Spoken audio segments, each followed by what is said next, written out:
ที่กำลังก่อสร้างกันอยู่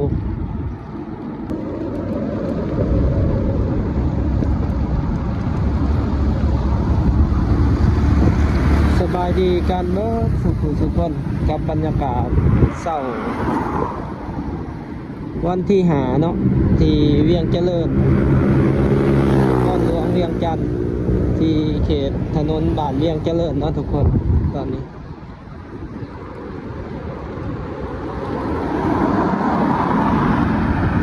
วันนี้ก็สิพาทุกคนออกมาทางนี้ออกไปทางถนนไกรสอนเนาะ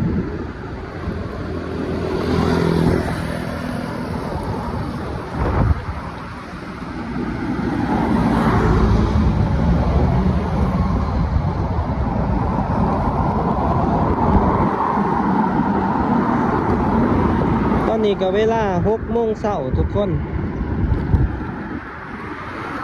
หลายๆห้างหลายๆเฮือนก็ยังบ่ทันเปิดห้างเนาะแต่ว่ามื้อนี้รู้สึกว่าค่อนข้างสภาพอากาศแบบเป็นเงาเนาะเป็นแบบคือมีฝุ่น PM เป็นแบบหมอก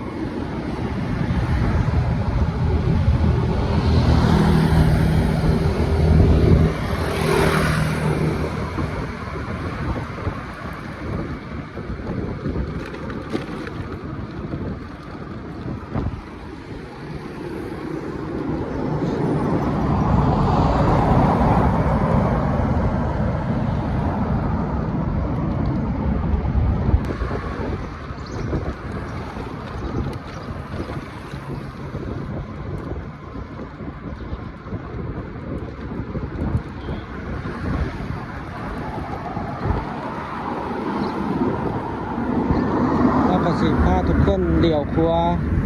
ออกไปทางถนนไกรสอนเนาะทางหน้าเขาก็เป็นสี่แยกไฟแดงทุกคน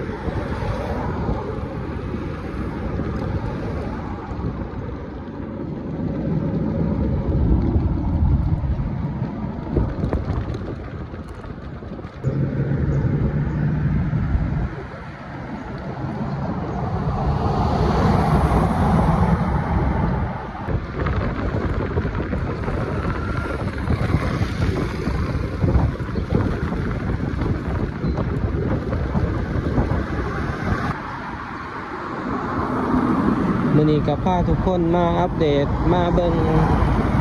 ตามสายทางถนนไกรสอนพรหมวิหารนี่เนาะเส้นทางนี้ก็บ่ได้มาดนแล้วทุกคนคือว่ามีการเปลี่ยนแปลงมีการขยายเส้นทางออกเนาะขยายขอบทางออกไป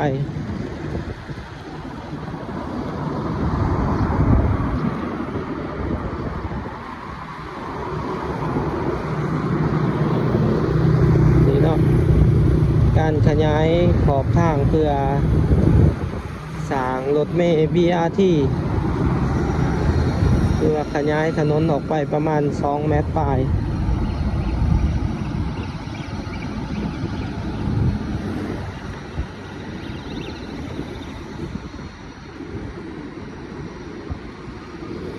ถือว่าการเฮ็ดสถานี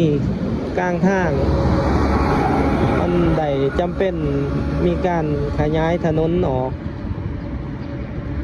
เพราะว่าถนนก็ค่อนข้างแคบเนาะเพราะว่าเส้นทางนี้เป็นเส้นทางสายหลักที่ว่าเดินทางจากเส้นทางสายใต้เข้าสู่ตัวเมืองนี่เราจะเห็นว่าป้ายรถเมล์ป้ายรถเมล์เนาะป้ายรถเมล์ตัวเก่าก็ยังอยู่ในถนนอยู่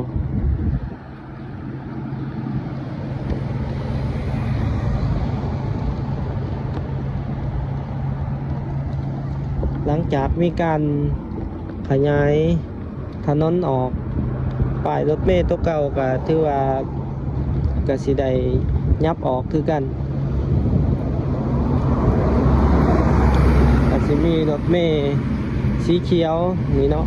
อยู่ในนครหลวงเวียงจันทร์ตอนนี้ก็ถือว่าเห็นว่ามีการเพิ่มระบบเป็นแอปเวียบัสเนาะที่ว่าเป็นระบบจากไทยเขามาเชื่อมต่อในระบบรถเมล์ของลาวเนาะก็ถือว่าเป็นการดีต่อการขนส่ง เพราะว่าเฮาสิเห็นว่าระบบรถเมล์ของไทยนี่ค่อนข้างว่าดีหลายเนาะ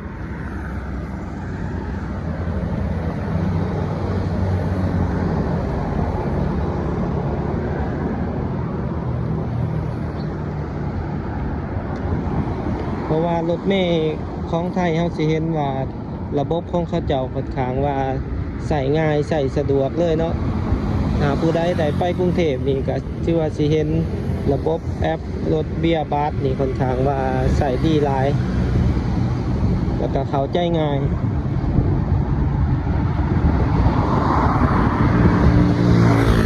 คือว่าหลายๆอย่างเนาะที่ว่าไทยมาสร้างระบบให้กับทางนครหลวงเวียงจันทน์เฮ็ดให้หลายๆอย่างง่ายขึ้นทุกคนคือว่ามี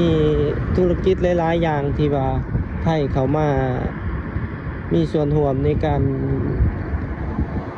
เป็นความง่ายเนาะให้กับนครหลวงทุกคนบรรยากาศยามเช้าค่อนข้างว่าหมอกเงามื้อนี้เงาเลย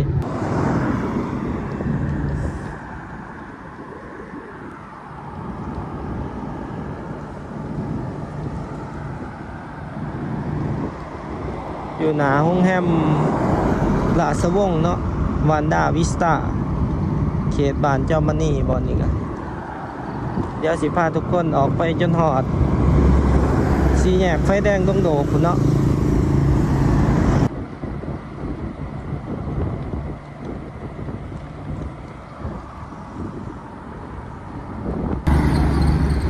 บ่นี้ก็อยู่ทั้งหน้าหอประชุมแล้วก็ทั้งหน้าหอพิพิธภัณฑ์เนาะมื้อนี้ก็ที่ว่ารถหลายแต่เช้าทุกคนเป็นบรรยากาศวันเสาร์เนาะที่ว่าหมอเขามาแลกกับบุญปีใหม่ลาวปีใหม่ไทยกัมพูชาเนาะเป็นสงกรานต์ถ้าจะเว้าง่ายๆก็เบิ่งทุกคนสภาพอากาศได้มื้อนี้รู้สึกว่าหมอกฝุ่น PM ค่อนข้างว่าหมอกหลายเนาะทุกคนสำหรับผู้ใดที่เดินทางหรือว่าออกกลางแจ้งมื้อนี้ก็ระมัดระวังเนาะก็ใส่ผ้าปิดปากเนาะมื้อนี้เพราะว่ารู้สึกว่าหมอกหลายมื้อนี้รู้สึกว่าน่าจะอากาศร้อนมื้อนี้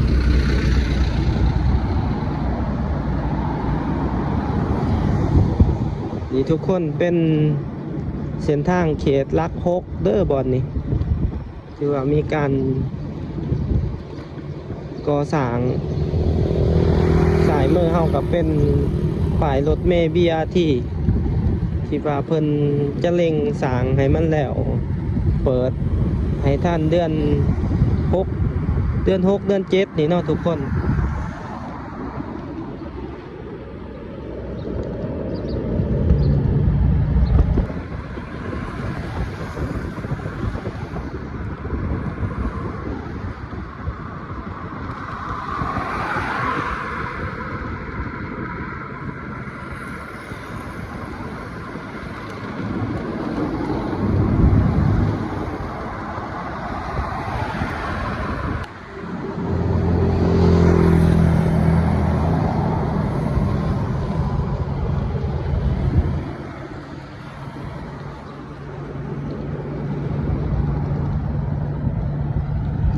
ประมาณ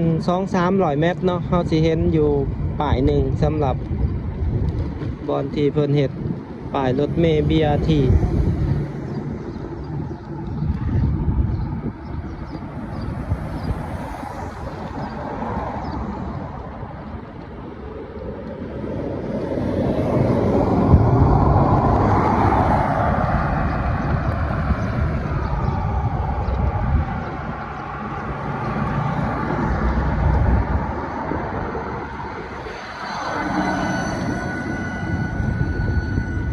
บอนนี้ก็ถือว่าปูย่างแหละเนาะบอนนี้เขตหน้าศูนย์การค้าวิวมอบอนนี้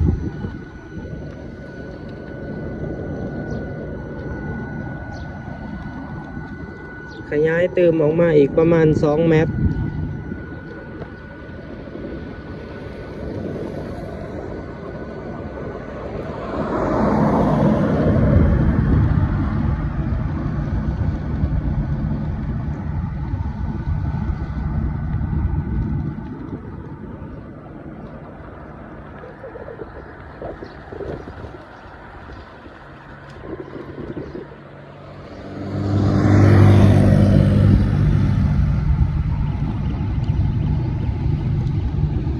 ติดตามกันเบิ่งเนาะจากข่าวที่เราเห็นได้ยินว่าประมาณเดือน6 เดือน 7จะมีการทดลองเปิดใส่รถเมล์ BRT อีกประมาณ2 เดือนข้างหน้า 2-3 เดือนข้างหน้า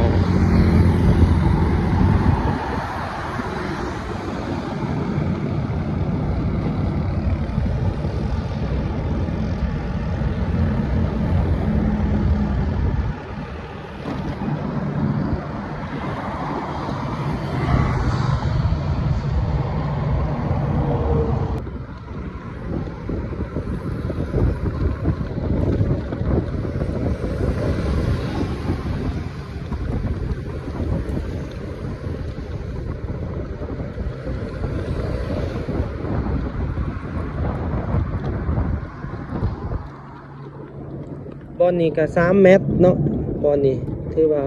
ขยายออกมา3 เมตรเลย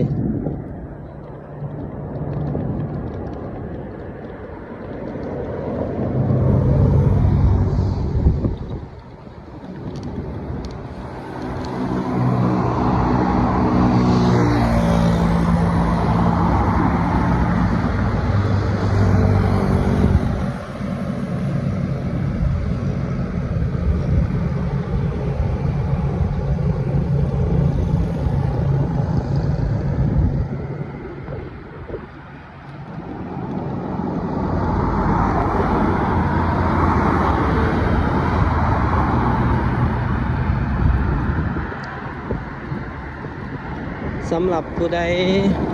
ที่มาเที่ยวลาวก็สามารถเข้าไปขึ้นรถด้วยแอปเวียบาสได้เนาะเดี๋ยวนี้ก็ถือว่ามีบางสายที่ใส่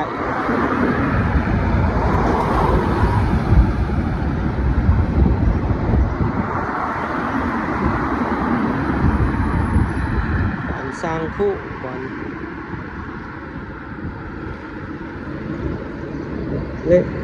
มื้อนี้ก็ถือว่าพาทุกคนมาเบิ่งอัปเดตการเปลี่ยนแปลงถนนไกรสอนเนาะถนนไกรสอนพรหมวิหารเส้นนี้ที่มีการขยายขอบทาง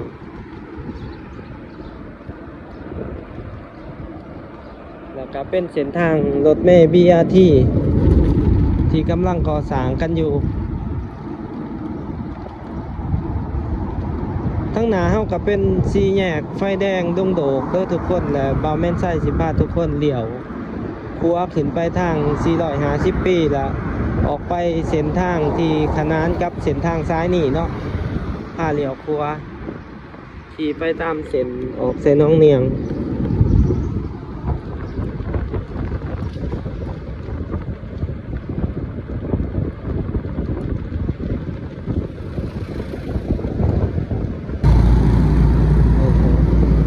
ร้ายเลยทุกคนวันนี่เป็นเส้นทาง450 ปีไปซื่อๆก็ออกดงโพสีออกไปเป็นแหละทางเส้นทางท่าเรือเนาะก็สิเหลี่ยวพัวเขานี่ทุกคน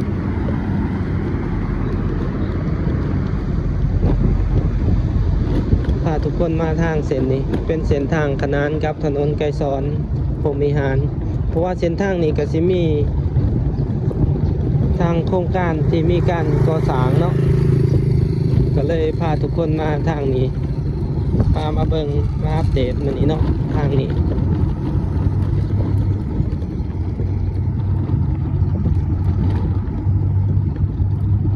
ตอนนี้เวลา6 โมงป้ายทุกคน 6 โมงเช้าไปปลาย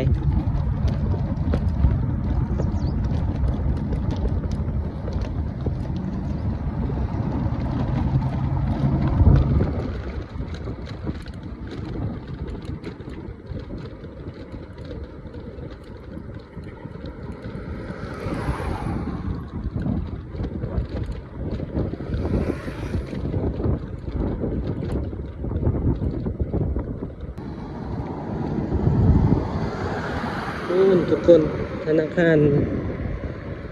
ธกสหรือว่าธนาคารส่งเสริมกสิกรรมด้านหลังเนาะตัวนี้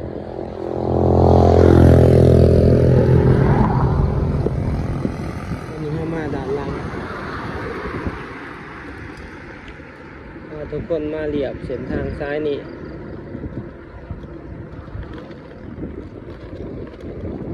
บนนี้จะมีการก่อสร้าง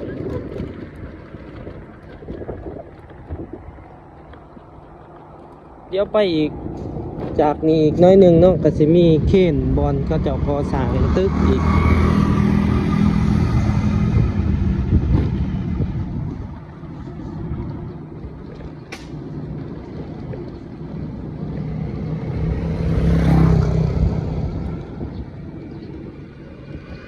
นี่บอกว่าเป็นโครงการยังอีกบอลนี่คือว่าปิดใส่กำแพงปิดแล้วเนาะน่าจะมีการก่อสร้างตึกอีกทางขวามือนี่เนาะ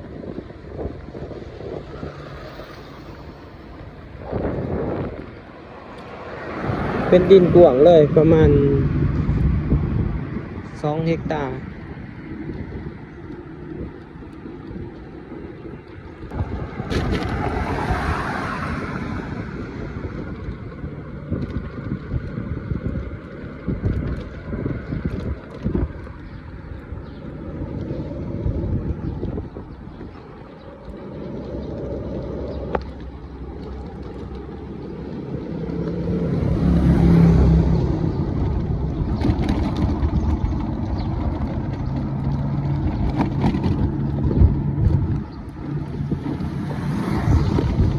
และสำหรับในคลิปนี้ก็สิมีอยู่ประมาณนี้เด้อทุกคน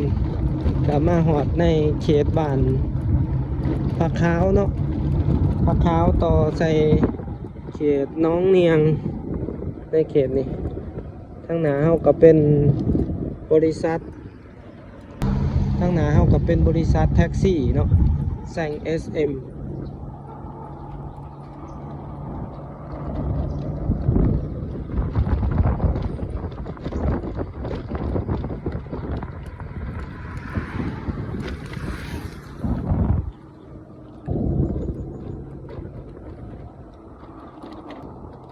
ทุกคนเบิ่งหมอกจนเห็นตึกราชวงศ์น้อยหนึ่งบ่แม่นหมอกแบบหนาวเด้มันหมอกแบบหมอกฝุ่น PM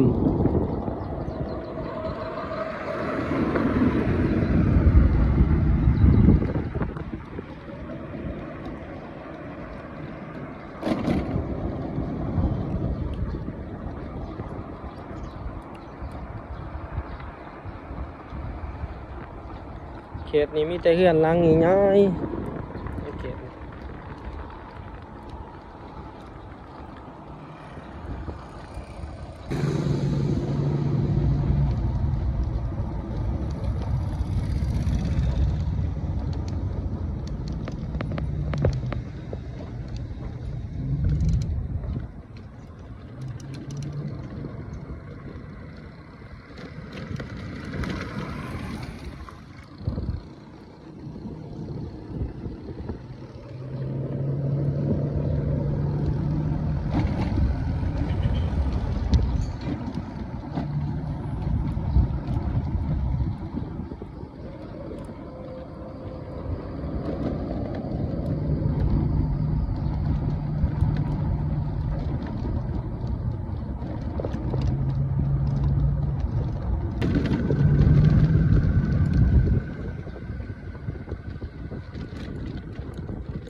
คุณนอกทางสายเมื่อเขากับมีเคนจะเป็นการก่อสร้างตึกทุกคน